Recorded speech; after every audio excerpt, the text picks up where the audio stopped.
मैं नवनाथ आपके साथ एक महत्वपूर्ण टॉपिक जिसका नाम संत एकनाथ और नैतिक भीति जिसको कहते हैं हम लोग, नैतिकता का डर जिसको कहते हैं, वही आपके सामने जो संत एकनाथ उनका एक कहानी के रूप में।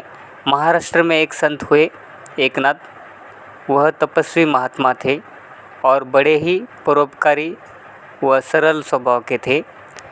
उनकी ख्याति भारतवर्ष में बहुत ज़्यादा थी। उनकी परीक्षा लेने के लिए एक दुष्ट ने थाम लिया। परीक्षा लेने के लिए नदी में आ गए, जहाँ संत एकनाथ एक दिन नदी में स्नान कर रहे थे। बाद में वह अपने निवास स्थान की ओर लौट रहे थे। रास्ते में जब वह एक बस्ती से गुजर रहे थे तो उनके सिर पर अचानक पानी गिर पड़ा।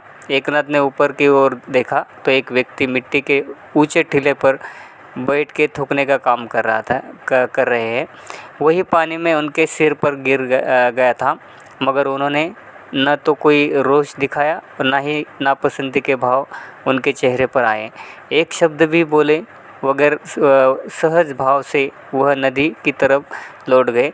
उन्होंने नदी में दोबारा से स्नान किया और फिर उसी रास्ते पर चल दिए, मगर वह व्यक्ति उसी स्थान पर था। उसने इस बार फिर जानबूझकर शायद उनकी प्रतिक्रिया देखने के इरादे से उन पर थूक कर दिया। इस बार भी संत एकनाथ बिना कोई प्रतिक्रिया दिए नदी की तरफ लौट गए। उस दिन यही क्रम चलता रहा। एकनाथ बार बार स्नान करते और वह दुष्ट व्यक्ति बार बार उन पर थूक कर देता था। पूरे 108 बार ऐसा हुआ। अंत में उस दुष्ट व्यक्ति से नहीं रहा गया। उसे लगा कि ऐसा व्यवहार किसी सामान्य व्यक्ति का नहीं हो सकता। ज़रूर ये कोई पहुँचे हुए एक महात्मा है, वह संत है के चरणों में झुककर बोला, महाराज मेरी दुष्टता को माफ़ कीजिए। मैंने आपको बहुत परेशान किया, फिर भी आपका धीरज नहीं डिगा, मुझे क्षमा कर दीजिए।